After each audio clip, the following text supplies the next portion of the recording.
Hi guys. So Melinda posted something about the incarnation crosses in Living Matrix, and we made it a unit, kind of one of the starting points when you start looking at your gene keys or your human design. And I thought it would be good to come on and actually look at it on the screen, and also see what is the incarnation cross in the gene keys. So what is it? How is it between human design and the gene keys? And also, how can we understand it, interpret it? Why are there 192 crosses? So if we go back to the basics, I've made a chart here, a body graph, and my body graph where I'm only showing the incarnation cross.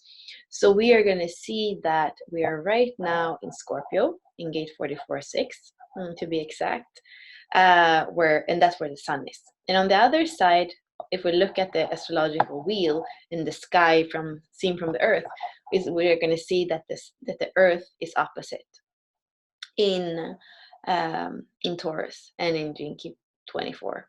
And then going back in time 3 months or 88 degrees, we're going to see that the sun was in Leo and the Earth was in Aquarius. So this is the simple explanation of the incarnation cross. It's the sun and the Earth in the moment you're born, and the sun and the Earth 3 months before. And we say that together with the line, so here I said we have 44.6 and we have 24.6. Together with the key or the gate and the line are 70% of who we are. Because we already know that a lot is seen in the profile. So this person, let's see if I can get, can I see that? It won't show me the information. So in the incarnation cross, we are going to have 4 gates or 4 keys, and they're all going to be in a line. And since they're programming partners and it's exact opposite in the wheel, the 44 and the 24 are always going to be in the same line, and the 7 and the 13 are always going to be in the same line. And this exact cross that we have here, if we look at it in a standard way, you're going to see that it's the second line. You're going to see that we have the personality, the conscious activation on one side and the unconscious on the other side. And this cross is exactly the same cross as if we go to the gene keys and we make the same exact chart right now, and we're going to see 44-6 and 24-6 and 7-2 and 13-2.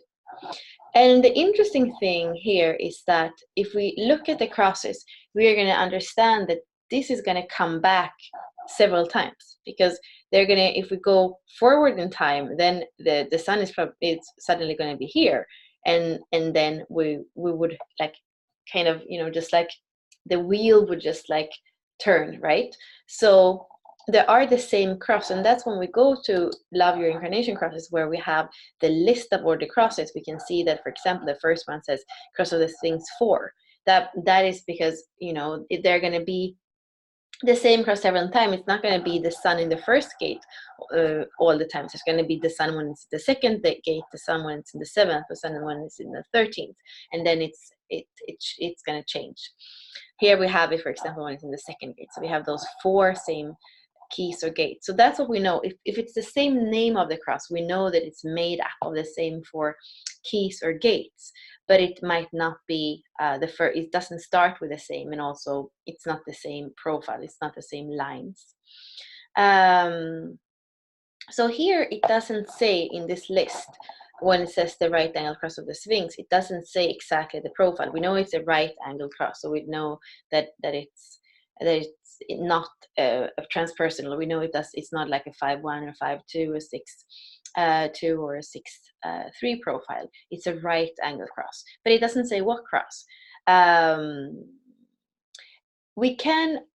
feel like it's possible to kind of, when we look at the cross is, it's in, we can understand what lines there are, and we can also see kind of which gene key comes first, which gene key is the sun, or which case is the sun, because actually we're going to see in the way of explaining it that it's a little bit different. So let's take just this two example, the right angle cross of the Sphinx.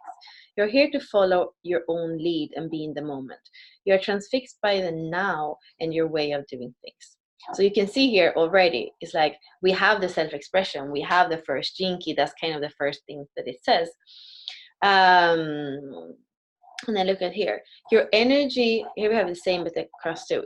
The energy of this cross is to see and be open to possibilities. You're here to guide us by showing the many possible directions and ways to create a beautiful world. And then you can see, yeah, that's the second gene key. It's a Taurus energy. It has to do with guidance. It has to do with beauty. That's the Taurus energy, right? So just by going in and reading the first couple of sentences, you can see that the sun activation is very important. And that's kind of what, like that's the life's work in the gene keys, right? That first is when we look at the gene key profile, we can see that that's the life's work. And of course that brand or that life's work, depending if we look at it in the activation sequence or as part of the pearl sequence, that's really what stands out. That's our brand in the world. That's what we do in the world. So that's what's going to be kind of what we see first, and then it's still nurtured by the other three. That's where when we read the whole thing, we're going to see that the cross of the Sphinx always has to do, you can see here, you know, it's not your intention to give others direction, Gene Key 2, but you do by following your heart and doing your own expressive thing. Others can find direction through your example and will follow. You can see the 7, the army, right? And the 13, the kind of that has, yeah, that I feel like we have the 13 as well. It's like listening to yourself and doing what you want, and do your own thing and make sure it's your passion. It's your passion to your core. Yeah.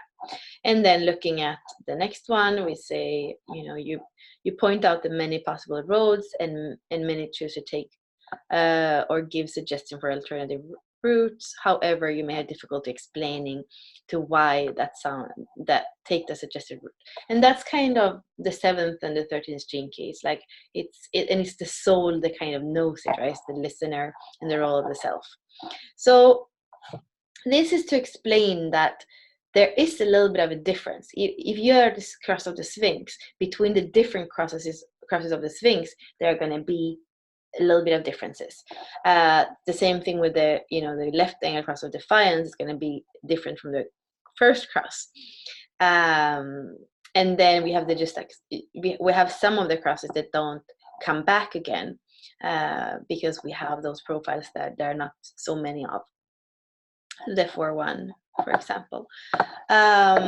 What more can I say about the incarnation crosses? So 192, and they are the same thing as the sun and the personality earth, and that cross in the rave mandala that we were looking at in human design is the same thing as the activation sequence in the gene keys. Exactly the same thing. And we have, these are the conscious activation, personality sun, personality earth, and these are the unconscious activation, the radiance and the purpose, which is the sign sun and the sign earth. And you can also see why it's good to use both systems, because of course the sign earth is what you're grounded in. It's like your inner knowing, it's your inner purpose. And personality earth is kind of more your task, your point of evolution, what you came down to do in this incarnation, how the sun was, how the earth was in the moment you came down. So you can see it's good to go back and forth, I feel, and see that both in human design and the gene keys, we have those 4 keys that are the main keys, and that we say together with the profile here, the 6-2 profile, these 4 keys is 70% of like the makeup of what you are. And then you have all these other, you know, all these other keys are part of the genetic code. But what really kind of shows us who you are and what kind of defines your genius, where you start, you could say. If you don't if you don't get those 4 right, if you're in the not self or in the shadow of those 4, it's really difficult to actually have access to the genius of the other. That's when often when I speak and when I do the readings, I do this loop: life's work, evolution, radiance, purpose. I do them in the shadow frequency, and I see what happens in relationship in the shadows, and I see what happens with the core wound and how that fuels back and becomes this loop. And then I go and I do the same thing: life's work, evolution, radiance, purpose, in the higher frequencies, and I see how that influences relationship and how that unlocks the core wounds. It becomes the vocation. And that's really kind of enough, you know. You can already concentrate on that, and there's so much by itself then that can open up. So yeah, I guess that's a simple explanation of the Incarnation Cross and why they sometimes have the same name but still are different. So thank you for that.